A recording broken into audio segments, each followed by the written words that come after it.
Under the pale February sky, the sound of the auctioneer's gavel cracked through the square like the final note of a funeral hymn, sealing away Ada Whitlow's world in one merciless stroke.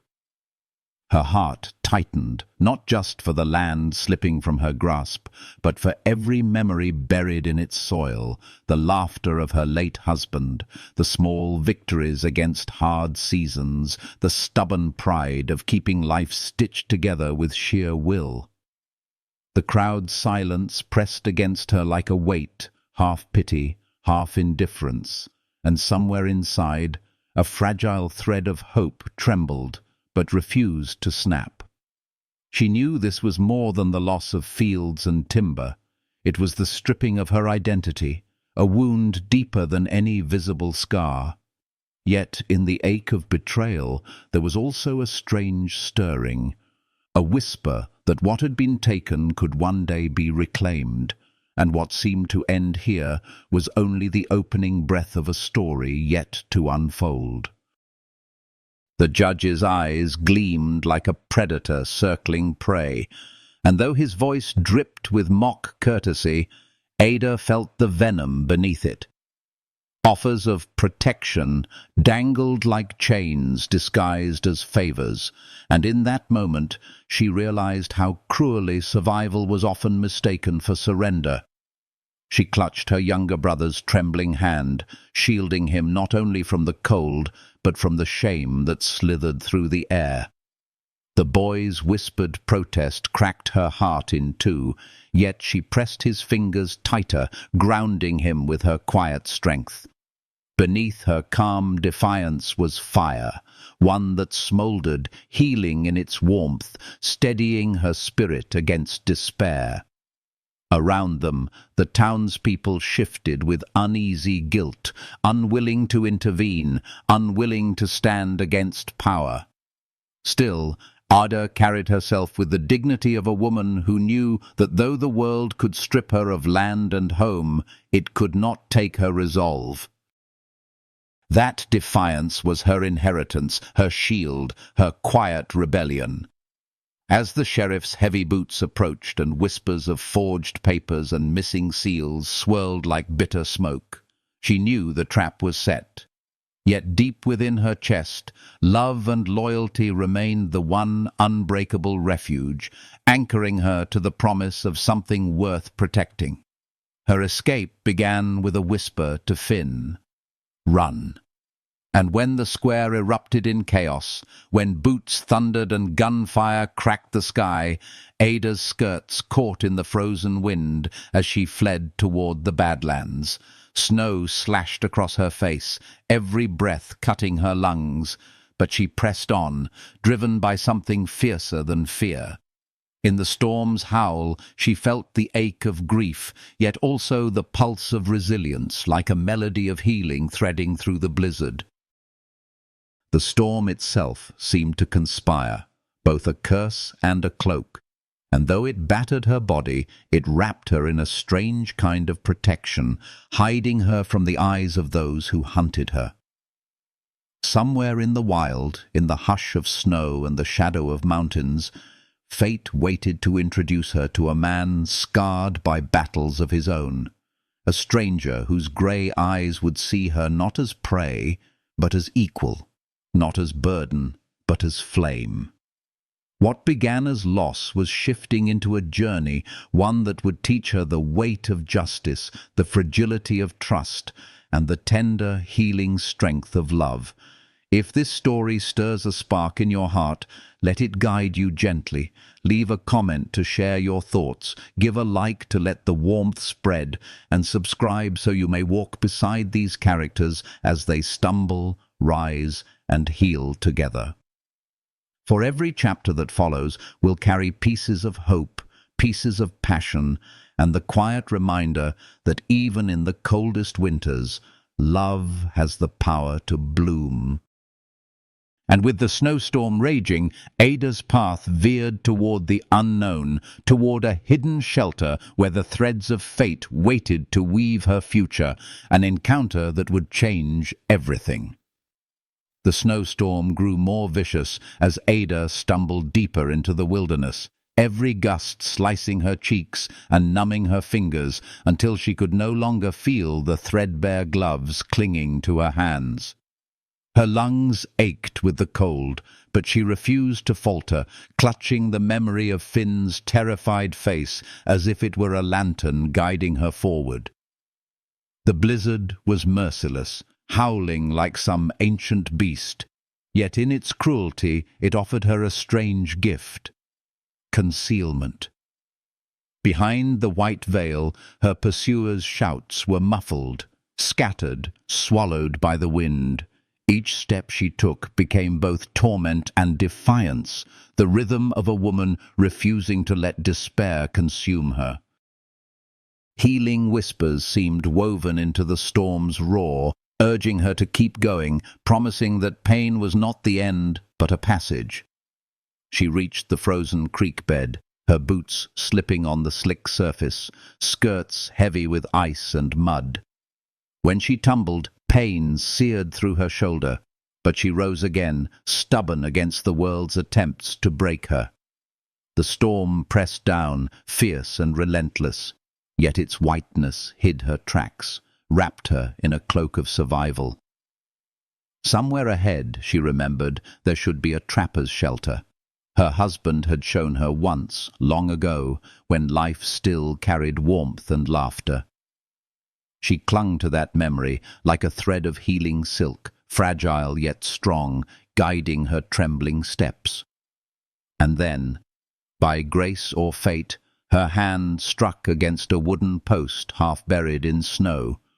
She followed its notched mark through the drifts until a shadow emerged against the white, a lean-to built against stones, crude but merciful. Her body quaked as she pushed inside, falling to her knees on the dry floor. The storm's fury dimmed to a muted roar, and for a breath she thought she might finally rest. But then came a voice, low and commanding, cutting through the dark. "Don't move." Ada froze, her breath shallow, until her eyes adjusted and she saw him emerge from the shadows. Tall, lean, hardened by wilderness, his rifle aimed steady, his grey eyes sharp as the storm outside. Fear pricked her, but beneath it was something else, a recognition not of his face, but of the weight he carried. A man scarred by battles invisible, a man who had seen too much. "I'm not armed," she whispered through chattering teeth, her voice trembling with exhaustion, but layered with dignity. The stranger's gaze lingered on her, assessing, searching for deceit. At last he lowered the barrel slightly, listening to the storm as though it were a language he understood. "How many following you?" he asked, and she confessed. "3, maybe more. My brother ran another way. He's 12. Please, he's only 12. For a moment the man said nothing, only studied her with those steady grey eyes. "Then he'll find shelter.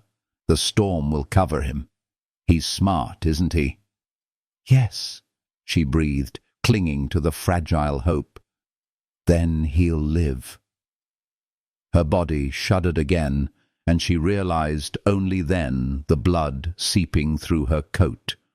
The stranger noticed too, his expression shifting.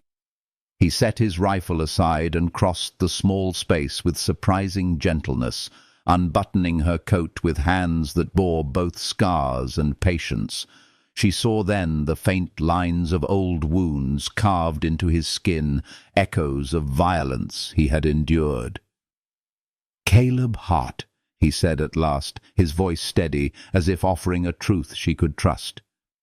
She whispered her name in return. "Ada Whitlow." At the sound, something softened in his gaze. "I know of you," he murmured. "Widow of the Whitlow Ranch." He cleaned her wound with sharp whiskey, his touch both rough and careful, and though pain seared her nerves, his steadiness became a balm. His hands, scarred yet healing, stitched her shoulder with the patience of a man who had learned to tend his own brokenness. The storm raged on outside, but within that fragile shelter, firelight bloomed as Caleb coaxed kindling into flame. Shadows danced across the crude walls, and for the first time since the auctioneer's gavel shattered her world, Ada felt a spark of warmth seep back into her bones. The scent of cedar and gunpowder clung to his handkerchief as she pressed it against her wound, a strange comfort, a reminder that even in darkness, fragments of tenderness could exist. He moved with quiet assurance, every action carrying the weight of experience, and though silence stretched between them, it was not empty. It was steadying, like the silence of a heartbeat that refuses to falter. Outside, their pursuers' voices drifted faint through the storm, but Caleb's calm steadied her. "Let them try. The mountain will take them before I do." His confidence was not arrogance, but survival carved deep into his bones. For the first time, Ada allowed herself to breathe. She watched him as he worked, saw the resilience etched into his scars, and felt her own resolve root deeper. Fate, cruel as it had been, had brought her here, not only to survive, but to begin something unexpected. Love would not bloom yet, not with snow and danger pressing at their door, but trust began its quiet work, a seed buried deep beneath the frost, waiting for spring. And as the fire crackled, warming her numb body, Ada realized this storm had not just stripped her, it had carried her to the threshold of a man who would soon change the course of her life. Their paths, once separate as winter branches, had entwined by necessity. But in the weaving of survival, something softer stirred, something healing. Tomorrow would bring pursuit, choices, and peril, but tonight, in the fragile glow of firelight, two wounded souls sat across from each other, unaware that destiny had already begun binding them together. Morning came grey and brittle, the storm exhausted, but leaving behind a world remade in white. Ada opened her eyes slowly, every muscle stiff from a night of restless half-sleep on the cold ground. The fire had burned down to embers, yet the faint warmth still lingered, carrying the scent of cedar smoke and something steadier, safer, the presence of Caleb Hart. He was already awake, crouched over the fire pit, melting snow in a tin cup, as if such small acts of survival were second nature. She watched him silently, the line of his shoulders tense, his movements precise, almost too controlled. He lived in readiness, as if expecting violence with every dawn. That readiness should have frightened her, yet instead it steadied her, reminding her that even in this raw, unforgiving land, she was not alone. Her shoulder throbbed with each breath, but when she shifted, he glanced up, grey eyes sharp and immediately aware of her pain. "Storms past," he said simply, his voice like gravel smoothed by years of endurance. He offered her the steaming tin, and she took it with trembling hands. The bitter taste of melted snow and coffee grounds grounded her, warming her throat, giving her body something to cling to beyond the ache. For the first time since her home had been taken, she felt a fragile thread of safety weaving through her veins. Healing, not complete, but beginning. Outside, the world gleamed cruel and beautiful. Snow bent the trees beneath its weight, the sky pale and unyielding. Caleb spoke of moving quickly, of throwing Dawn's men off their trail, of reaching Sister Eugenia's mission where Finn might have found refuge. Each word was clipped, purposeful, but beneath the steel she sensed another layer, a quiet determination not to let harm touch her or the boy. As he adjusted the wrappings on her injured shoulder, his hands brushed her skin with surprising gentleness. She studied him, the scars hidden beneath his shirt, the shadow in his eyes when the word "red switch" passed his lips. She had heard whispers of that massacre, of fire and slaughter that even the hard-edged frontier had struggled to forget. Now, sitting in the dim shelter, she saw that those whispers lived inside him still, carved into his silence. Their journey began with careful steps. Caleb taught her how to wrap cloth around her boots for warmth, how to walk in his tracks, so their pursuers might believe only one had passed. Every instruction was simple, practical, yet something in the patience of his tone soothed her more than the words themselves. It was not command, it was guidance, steady as an outstretched hand. She followed him through forests where the snow hung heavy on branches, across ridges where the wind scoured the ground bare, hiding their trail. Once in the distance they heard the echo of horses. Caleb's hand touched her arm lightly, a signal, and he led her into a hollow between stones, his body shielding hers until the riders passed. Her heart raced, pressed tight against his side, but not with fear alone. In his nearness there was a strange warmth, an anchor she had not expected to find. By midday, they reached the outskirts of the mission. Smoke curled from its chimney, a small promise of sanctuary rising into the pale sky. Relief washed through Ada so fiercely she nearly wept, and when she crossed the threshold and saw Finn safe, thin, trembling, but alive, her heart burst with gratitude. She clutched him close, feeling his tears soak into her coat, whispering promises she barely believed herself, but knew he needed to hear. The boy smelled of smoke and earth, of childhood and resilience, and in that moment she vowed that nothing, not even dawn's merciless reach, would take him from her again. The mission was a place of quiet healing, filled with the faint scent of herbs and wood smoke. Sister Eugenia's hands were steady as she unwrapped Ada's bandages, her voice firm yet kind, a healing presence that had weathered the storms of many souls. Running Bear, the elderly crow warrior who sat near the fire, regarded her with eyes dark and unblinking, centuries of grief and witness reflected in their depths. He spoke of treaties broken, of lands stolen, his words carrying the same truth Ada now carried in her coat, evidence of a corruption that spread beyond one judge, beyond one town, a disease of greed that reached into the marrow of the territory itself. She felt the weight of those papers anew, not just for herself, not even for Finn, but for every family crushed under Dawn's hand. Caleb stood apart, his back to the wall, watching everything with soldier's caution. Yet when he looked at her, there was something unspoken, some quiet recognition of her courage.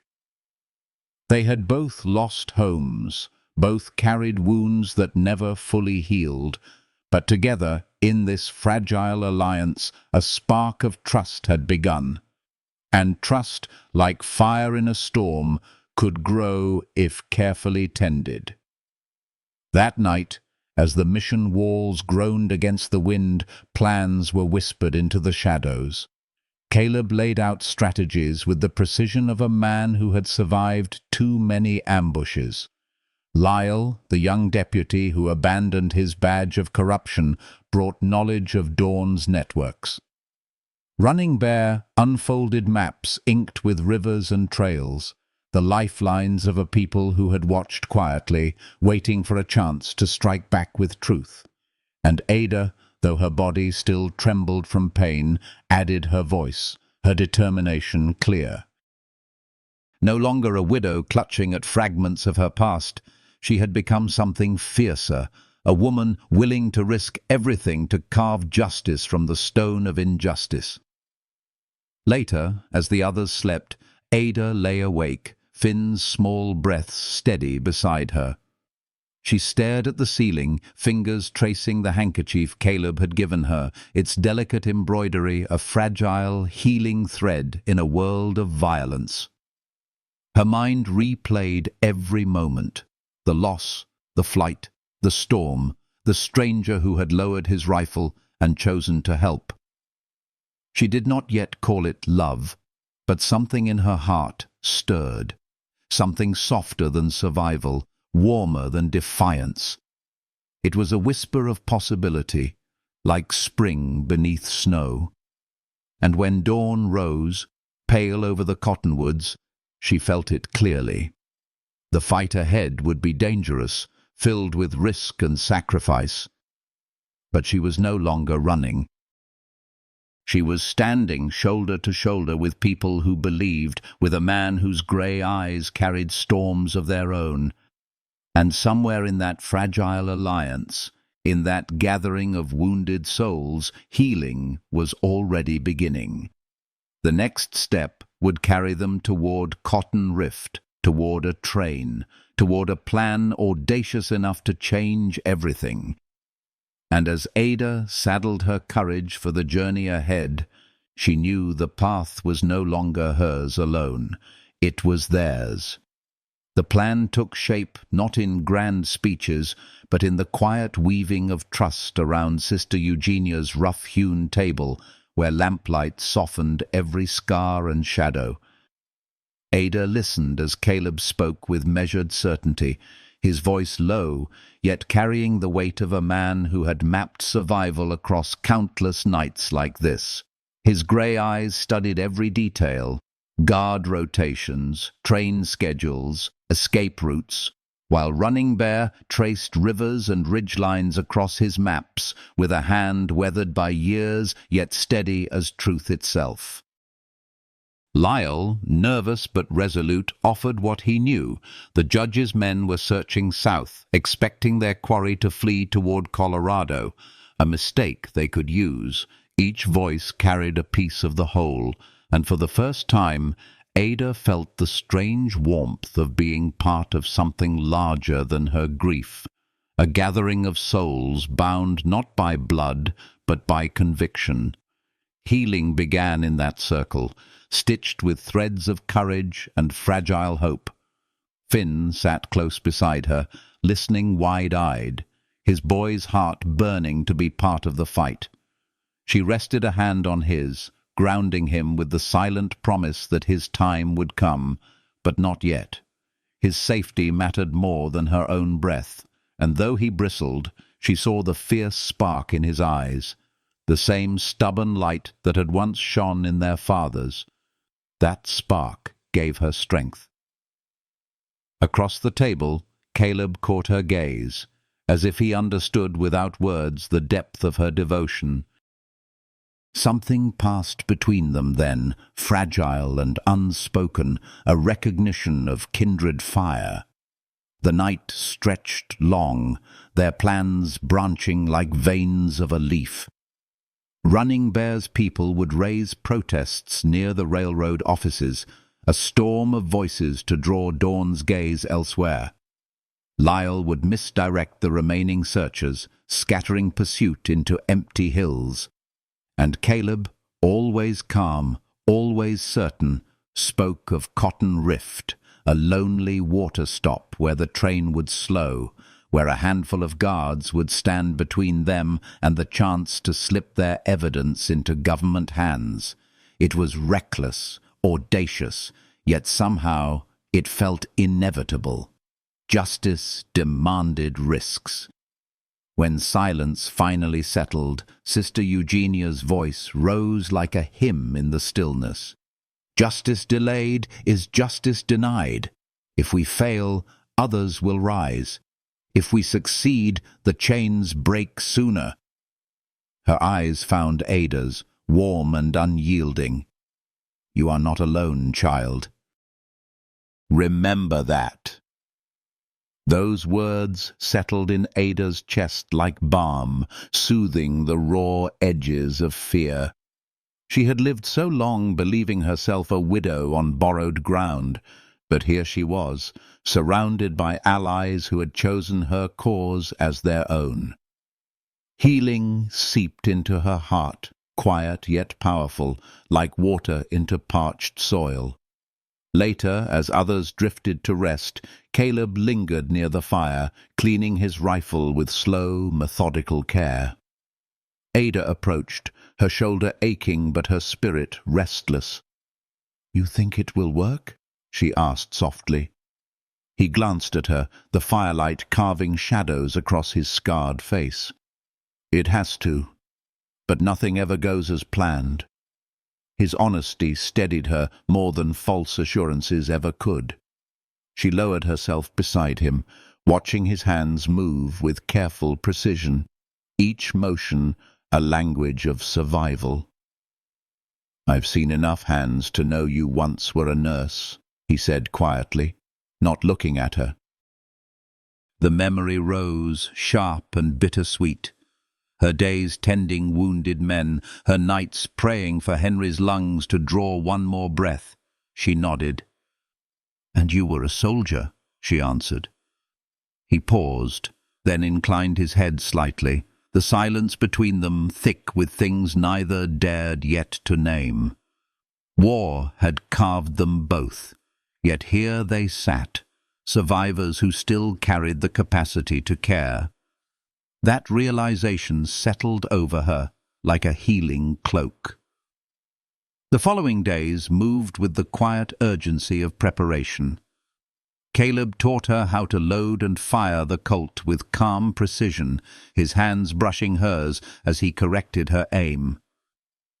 The weight of the gun unsettled her, yet his steady presence made it less a tool of death and more a shield, a way to guard what she loved. Finn watched from the mission window, his face a mixture of pride and worry, and Ada felt the ache of every motherless night he had endured. She promised herself he would know a different future, one where law meant justice, not tyranny. On the eve of their departure, Sister Eugenia pressed a small cross into Ada's palm. "Not for faith alone," she said, "but for strength when your hands shake." Running Bear placed his weathered hand over hers, sealing the gift with a gravity that carried generations. Lyle clasped her other hand briefly, his young eyes alight with a mixture of guilt and resolve. In that moment, Ada realized the burden no longer lay on her shoulders alone. The weight was shared, and in the sharing it was bearable. That night she sat by the fire while Finn slept curled against her side. Caleb sat opposite, his eyes half hidden by shadow, yet she felt them on her, steady and searching. Between them stretched silence filled not with distance, but with possibility. She traced the embroidery on the handkerchief he had given her, the delicate stitches, a reminder that even in the harshest lives, beauty could survive. When their eyes met, the silence thickened, charged with something she dared not name, yet could not deny. For a heartbeat, she saw what could be. Two lives no longer adrift, but entwined, building something new from the ruins. When dawn broke, pale and cold, they set out.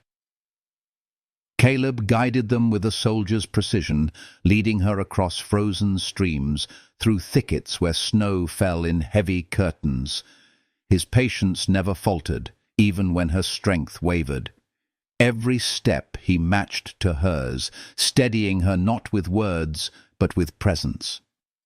And as they walked, the thought unfurled in her heart like a tender bud. Perhaps survival was not the only thing left. Perhaps, beneath the snow and scars, healing waited for them both. Ahead lay Cotton Rift, the train, the gamble that could end everything or begin something new. Ada pressed her hand over her coat where the evidence lay hidden, the pulse of her heartbeat strong beneath it, and when she glanced at Caleb, his grey eyes met hers with a quiet promise. Whatever storms waited, they would face them together. The road curved onward, white and uncertain, but for the first time she felt it leading not into exile, but into the fragile dawn of hope. The wind at Cotton Rift carried the scent of iron and smoke, the low whistle of the approaching train trembling through the air like the heartbeat of something immense and inevitable. Ada pressed her back against the rocky outcrop, her injured shoulder aching as she steadied her breath.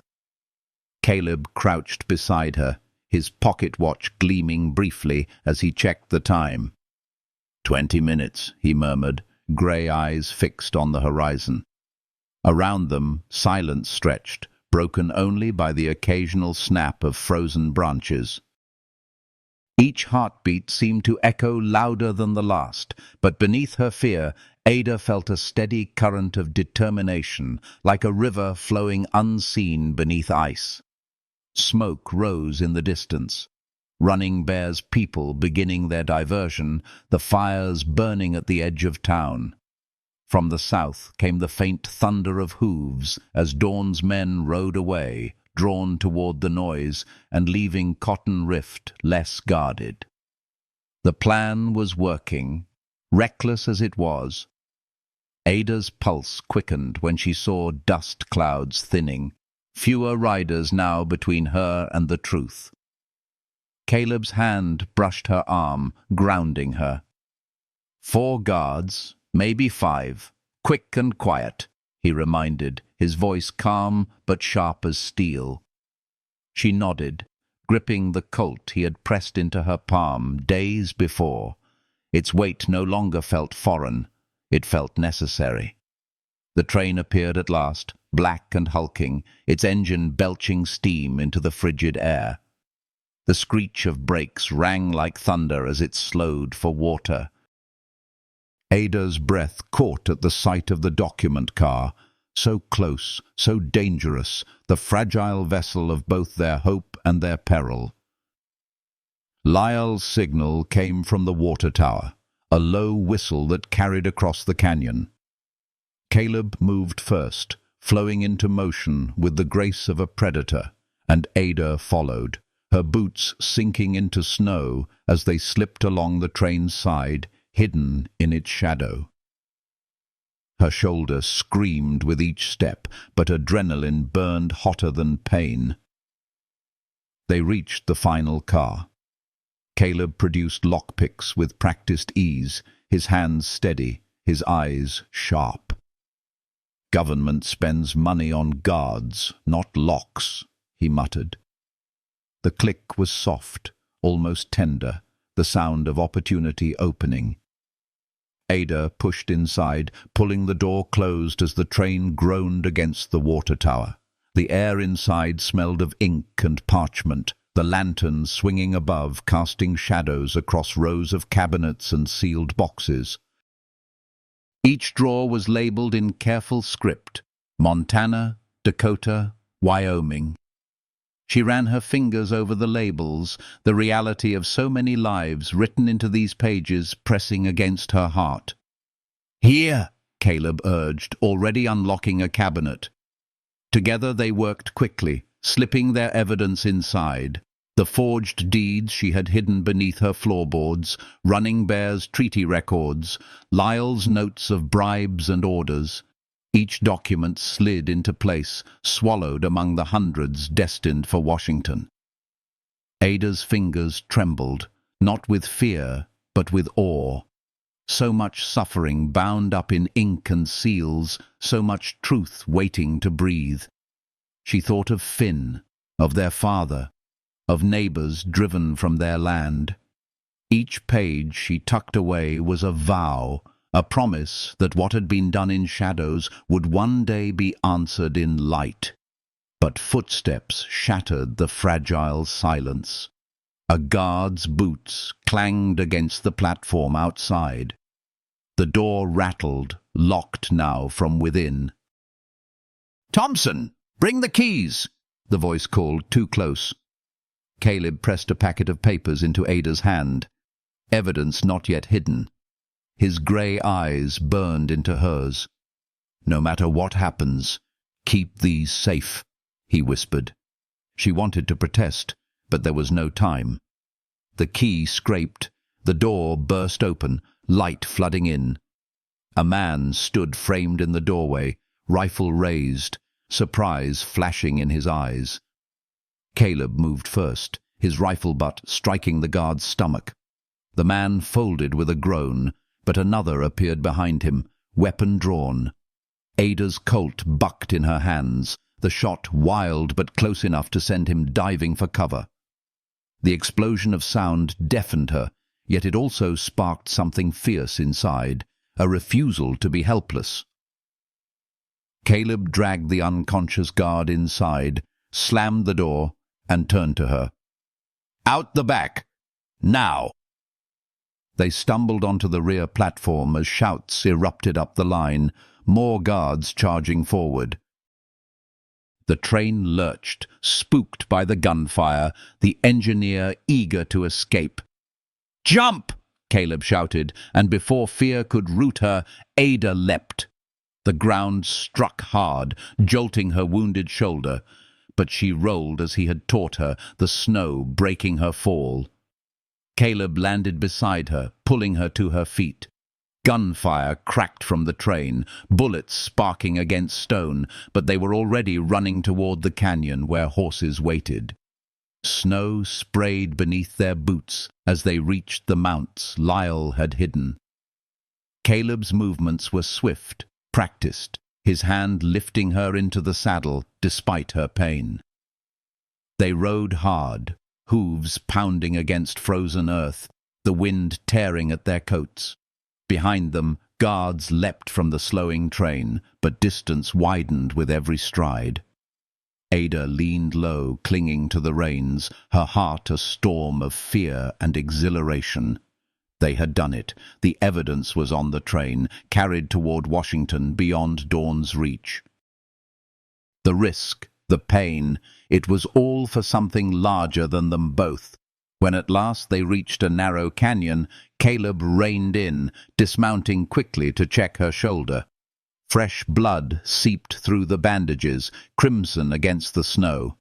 His hands, scarred yet tender, worked swiftly to rewrap the wound, his touch both efficient and careful. "So much for quiet," he muttered. But when she laughed shakily, he looked up, surprise flickering in his eyes. "The documents are on the train," she said. "That's what matters." For the first time, his expression softened, something warm and unguarded breaking through the steel. But the pounding of hooves echoed again, closer this time. Dawn's men had circled back, hunters relentless in their chase. Caleb's gaze swept the canyon, calculating. "There," he said, pointing to a narrow defile. "We make our stand." They dismounted, pressed against the rocks, rifles ready. The air hung heavy with tension, the smell of snow and blood sharp in their lungs. Ada's hands shook as she reloaded, but Caleb's quiet voice steadied her. "You'll be fine. Trust yourself." And she did. Not because she believed in her aim, but because she believed in the man beside her. The first rider appeared at the canyon's mouth. Caleb's shot rang sharp, a warning that sent the horse rearing back. Shouts followed, gunfire sparking against stone. Ada pressed low, waited for a clear shape, then fired. Her shot forced a man back, her breath catching in disbelief. She had not missed entirely. Caleb's nod was quick, approving, his confidence flowing into her like warmth in winter.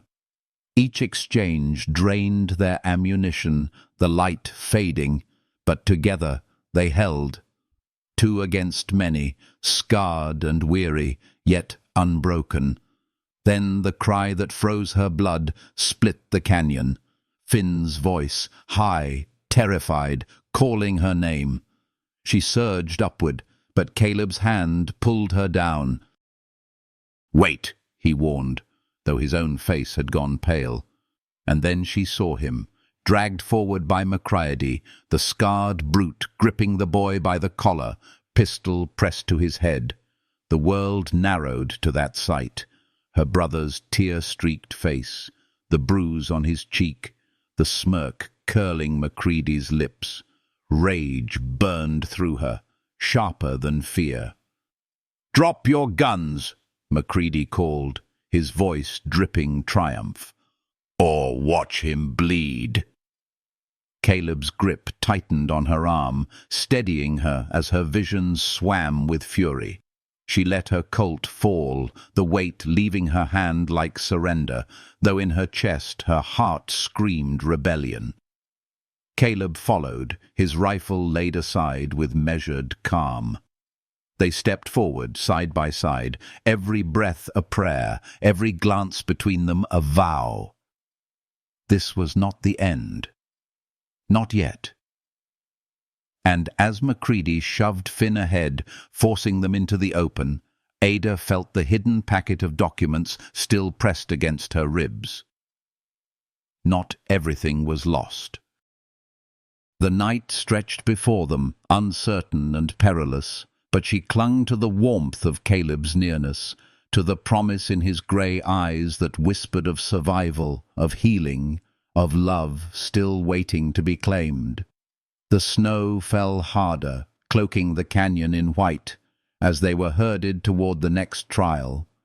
What lay ahead was unknown, yet within Ada's chest burned a certainty stronger than fear. They would not surrender, not their lives, not their love, not the truth they carried. Fate had already bound them together, and no storm of men could break what the storm of heaven had begun. The bell of Ash Hollow rang out in the frozen morning, each toll slicing through the air with the urgency of a heartbeat. Ada stood at the church steps, her breath clouding in the cold, the weight of every choice pressing against her chest like armor she could not lay aside. Beside her, Caleb's presence was steady, a wall of quiet strength, the bruise still dark along his jaw, his grey eyes sharp yet softened when they found hers. Finn clung to her side, his small fingers wrapped around hers with the trust of a boy who had already seen too much, yet still believed in her completely. The square below filled with townspeople, faces weary from years of submission, eyes dulled by fear, hearts carrying the heavy silence of long injustice. For the first time in years they had gathered not to surrender, but to witness. Ada's hands trembled as she pulled the packet of documents from her coat. She felt the centuries of betrayal in the weight of those papers, the cries of families driven from their land, the broken promises inked by greedy men who believed they could bend law and truth to their will. Her voice, when it came, was soft at first, like a prayer whispered into the morning. "Citizens of Ash Hollow, I stand before you with proof." The crowd stirred, uncertain. Then she raised the first sheet high, her voice clear and carrying. Names, deeds, forged signatures, land stripped away from families who had tended it for generations. Each word was a wound reopened, but each wound spoken aloud became part of the healing. People gasped, murmurs swelling into anger, grief breaking loose like floodwaters. Judge Dawn pushed through the crowd, his coat flaring like a black banner, his smile twisted with false confidence. "Lies!" he shouted, his voice trembling against the tide. "This woman is a thief, a charlatan. Arrest her, Sheriff!" But Pike did not move. The sheriff's eyes flickered toward the documents, then toward the people pressing closer, faces no longer cowed. With a slow motion that cracked the silence like a shot, he unpinned his badge and let it fall into the snow. For a heartbeat, the world seemed to pause. Then voices rose. Outrage, disbelief, fury, long suppressed, igniting into flame. Running Bear stepped forward, his presence commanding in quiet dignity. He held up treaty papers, worn yet true, his voice steady as he declared how promises had been broken, how the Crow Nation's land had been carved away with deceit. His words wove through the air like threads, binding history and truth together, and the people listened, their silence no longer submission but reverence. Sister Eugenia followed, her journal heavy with names, each entry a testimony to lives lost, families ruined, deaths that were no accident but consequence of one man's hunger. She read them aloud, her voice breaking yet unyielding, every name a toll of the bell, every memory a light against the darkness. Ada's heart ached with the weight of it all, but she felt Caleb's hand brush hers briefly, grounding her. His touch was not just comfort, it was promise. She glanced at him and saw in his eyes not only resolve, but something softer, a warmth that had begun to thaw the ice around her own heart. Together they stood before the crowd, no longer fugitives, but bearers of truth. Then the marshal arrived, his badge gleaming in the pale light, his voice calm yet iron-bound as he declared the charges: fraud, conspiracy, theft, murder. The words rang like a new gospel, the language of justice finally spoken aloud. Dawn's bluster faltered. His face turned from crimson to pale as the net of truth drew tight around him. Even Macready's men shifted uneasily, their loyalty eroding beneath the weight of undeniable proof. When the marshal's deputies moved forward to place Dawn in irons, chaos erupted. The judge snarled, lunging for a hidden weapon, but Caleb was faster, stepping between Ada and danger with the unthinking instinct of a man who had already decided her life was worth more than his own. Time slowed.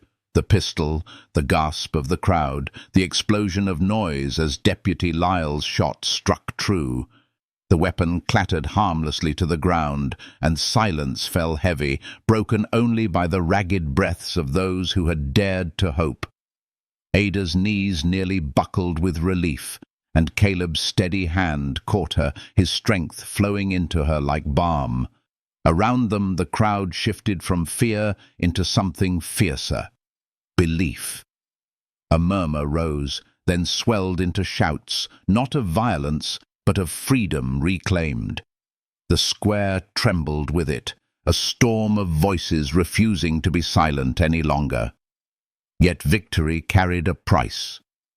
That night, as fires burned in celebration, word came of the grain warehouse set alight, Dawn's last act of spite. Hunger loomed where triumph should have brought only relief. Ada stood in the mission yard, watching smoke coil against the stars, despair threatening to hollow her out.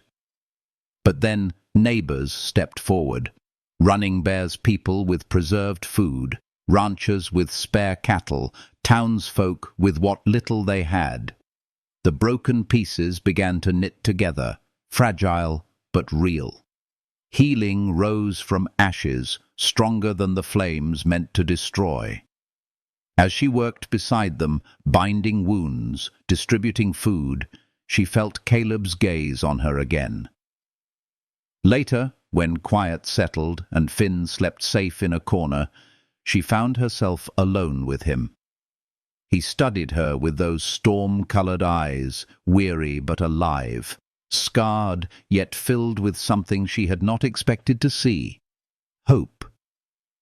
"You've changed," he said softly, not as judgment, but as recognition. She met his gaze without flinching. "So have you." The distance between them was no longer measured in fear, but in possibility. He reached for her hand, rough and scarred, and she did not pull away. Their fingers interlaced, not as a fleeting comfort, but as a quiet vow. Around them, the night hummed with the fragile music of survival, of people daring to dream of justice, of hearts beginning to heal. And in the warmth of his touch, Ada felt the first stirrings of a future not defined by loss, but by what they might build together. Beyond the hills, the snow still fell, covering wounds and graves, hiding scars in white silence. But beneath that silence, seeds waited. Seeds of truth, of love, of healing that no fire or judge could erase. And as dawn approached once more, Ada knew the fight was not finished, but neither was hope. The road ahead stretched wide, treacherous yet bright, and she would walk it not alone, but beside the man who had stepped out of the storm to meet her. Rain drummed softly on the roof of the cabin where Ada and Caleb had sought shelter, a steady rhythm that felt more like a lullaby than a storm. The world outside was dark and restless, but within those wooden walls the air carried a rare stillness. The firelight flickered, painting the rough boards with a golden glow, warming the dampness clinging to their clothes. Ada stood near the small window, watching lightning flicker across distant ridges, her heart a tangle of resolve and fear. Tomorrow would bring the courthouse, the marshals, the trial where everything they had gathered would either bring dawn down or leave them exposed. Tomorrow promised danger, but tonight belonged to something more fragile, something more tender. "You should rest," Caleb said quietly from the table, his hands steady as they moved over the rifle he cleaned with the precision of habit. His voice was gentle, yet it carried the weight of a man who knew rest rarely came easy. She turned to him, studying his face in the soft glow. The scars on his throat caught the lamplight, reminders of battles he carried etched into skin. His eyes, grey as the storm, lifted to hers, steady and searching. "I can't," she admitted, her voice breaking the silence. "Too much spinning in my mind." She crossed the room, her steps soft on the worn planks, until she stood close enough to feel the warmth radiating from him. He set the rifle aside slowly, as though letting go of an old shield he no longer wished to carry. For days they had danced around the truth blooming between them, bound by survival, yet pulled closer by every shared glance, every brush of his hand against hers when he stitched her wounds or helped her into the saddle. Tonight, the storm outside seemed to strip away excuses, leaving them bare with nothing but honesty. "I'm tired of being careful," she whispered, her fingers grazing the scar at his throat, tracing it as though her touch could soften the memory. He went still beneath her hand, like a wild creature caught between fleeing and trusting. "The fire burned away who we were," she continued, her eyes holding his. "It left us raw, but it left us clean.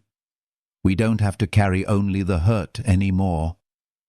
His voice was rough, breaking with a depth she had never heard from him.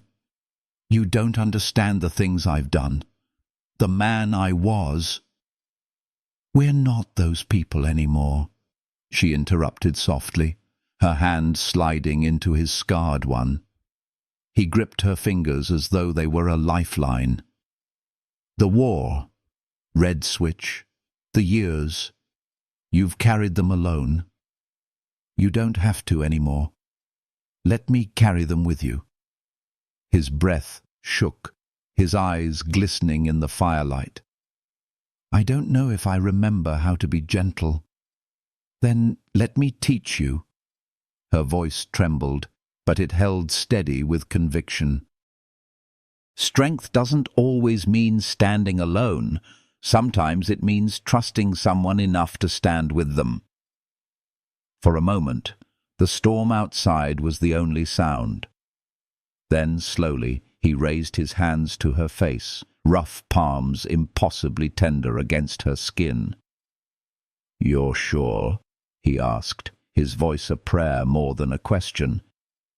"I've never been more sure." Their lips met, not in the reckless hunger of youth, but in something deeper: recognition, healing, the promise of two scarred souls finding one another in the wreckage. The kiss deepened, carrying with it every unsaid word, every lonely night, every dream they had buried. When they pulled apart, both were breathing unevenly, their foreheads pressed together, silence weaving around them like a cloak. Ada guided his trembling hands, not rushing, only steady, her gaze never leaving his. Every movement became a quiet act of trust, every touch a thread, stitching wounds invisible to the eye. His scars no longer seemed marks of brokenness, but signs of endurance, proof that he had survived long enough to find this moment. She showed him gentleness where he had only known hardness, and he, in turn, held her as though she was both fragile and unbreakable, as though she was the one thing worth guarding against the world. Later, they lay wrapped in the coarse blankets, the rain's lullaby softening into a steady hush. Ada traced patterns on his chest, her heart steady for the first time in years. "What happens after tomorrow?"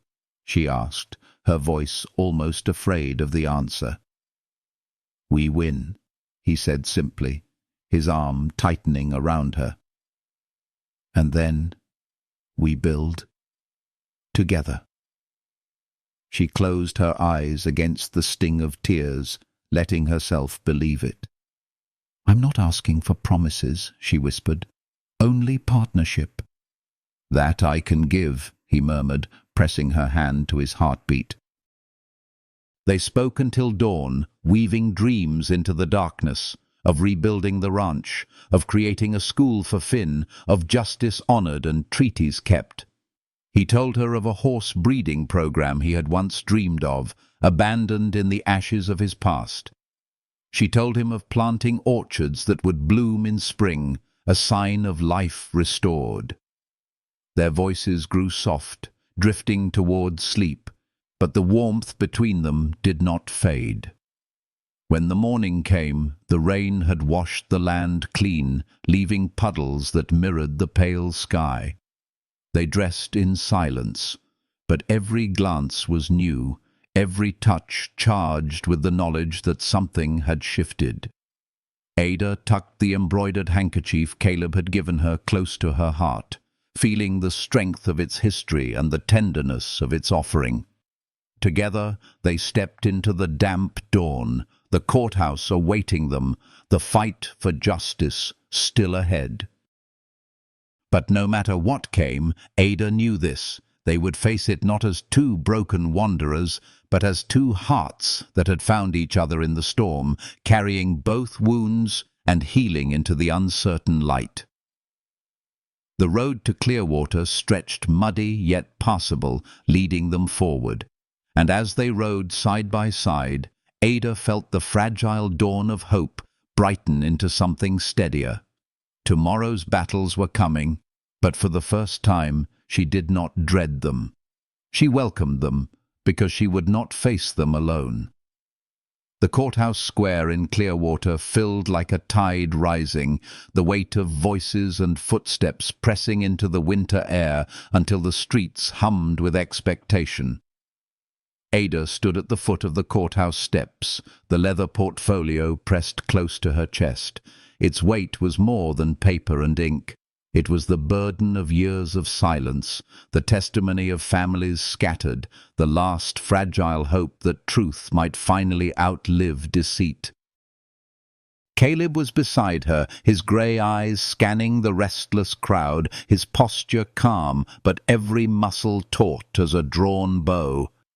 Finn squeezed her hand, his boyish face lifted with fierce pride, and in that small gesture she felt the courage of generations. The doors swung open, and they stepped into the chamber already thrumming with murmurs.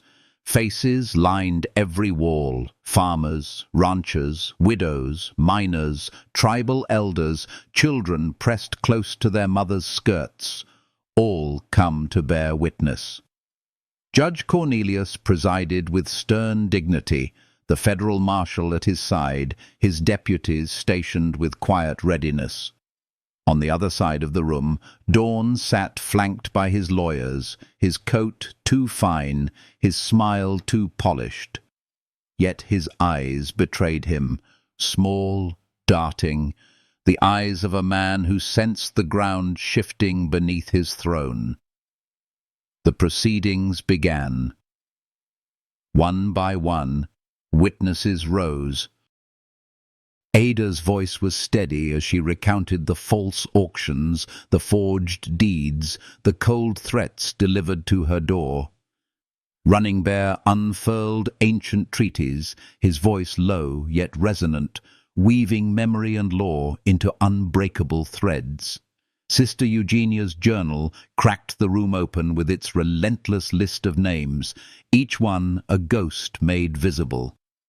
Lyle testified of bribes and orders, his youth worn hard, but his gaze unflinching. With each word, each document laid bare, the edifice of Dawn's power crumbled. The crowd shifted from silence into anger, from anger into sorrow, from sorrow into resolve. People wept openly, others clenched fists, knuckles white with the need for justice.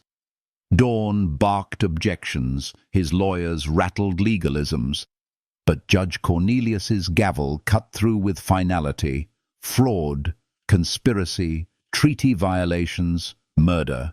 The words rang through the chamber like bells, tolling the end of an empire built on theft. When the marshal rose to deliver the arrest, Dawn lunged for a hidden pistol. Time fractured. Ada saw the muzzle swing toward her chest, saw Caleb move without hesitation, placing himself between her and death. But before the trigger could be pulled, Lyle's shot cracked through the chamber, and the weapon fell harmlessly to the floor. For a breath, silence swallowed the room. Then the gavel struck like thunder. "Enough," the judge declared. "Silas Dawn, this court finds you guilty." The sentencing was swift. Dawn was led away, pale and shrunken, his coat dragging in the dust like the tail of a broken beast. The crowd erupted, not in violence, but in something greater. A roar of relief, a storm of gratitude, a collective exhale of years of fear. Outside, bells rang, music spilled into the streets, people embraced strangers as though kin. Children danced, women wept, men lifted their hats high, the square alive with the sound of freedom.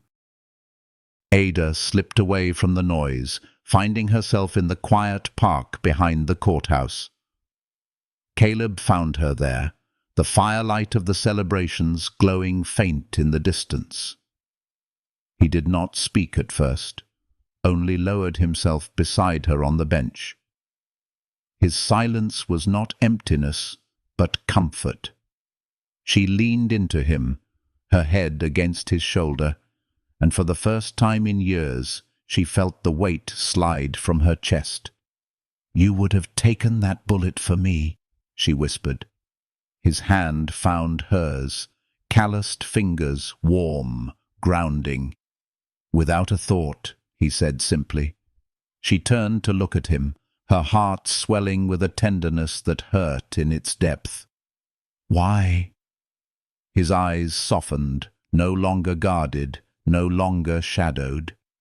"Because you are my world now. Because I would rather be scarred 100 times than see you fall once. Because love makes cowards brave, and I have never been braver than with you." Her tears came then, not of sorrow but of healing, washing away the last threads of fear. She pressed her lips to his, sealing in that moment the truth neither of them had dared speak before. They were no longer survivors, merely clinging to scraps of life. They were partners in something vast, something worth building. Months later, the Whitlow ranch rose again, its fences mended, its house rebuilt with the hands of neighbors who no longer feared dawn's shadow. Horses grazed in wide fields, strong and restless, carrying the promise of new beginnings. Finn thrived, his laughter filling the air, his dreams stretching beyond the horizon. Sister Eugenia's school opened its doors, children of settlers and Crow alike learning side by side. Running Bear's people stood in council, their treaties honored at last. And Caleb, always steady, always near, walked beside Ada, his hand brushing hers with every step, his presence the home she had thought lost forever. On quiet evenings, they sat on the porch together, watching stars scatter across the Montana sky. Sometimes they spoke of the past, but more often they spoke of tomorrow. Orchards, foals, classrooms filled with laughter, a world built not on fear, but on fairness. Their love, forged in fire and storm, now bloomed in peace, soft as spring rain, strong as mountains. Ada would sometimes touch the embroidered handkerchief, now framed above their hearth, its stitches delicate yet unyielding. It reminded her that beauty and strength were not opposites, but companions, that healing grew not from forgetting scars, but from honoring them. She looked at Caleb and saw not only the man scarred by Red Switch, but the man who had chosen to heal with her, to build, to hope. In his eyes, she saw the reflection of everything they had fought for: justice, love, home. And as the seasons turned, she understood that their story was not just theirs. It belonged to the town that had risen from silence, to the boy who had grown into strength, to every soul who had dared to believe that truth was worth fighting for. The end of Dawn's empire was not the end of their tale. It was only the beginning of a life lived fully, deeply together. If this journey has touched your heart, if it has given you warmth or reminded you of the healing power of love, I invite you to share your thoughts in the comments. Let your voice join this circle of stories. Leave a like if these words have stirred something gentle in your soul, and subscribe so we can walk further together through more tales of love, of courage, of lives rebuilt from ashes into light. Your presence means more than you know, and together we keep these stories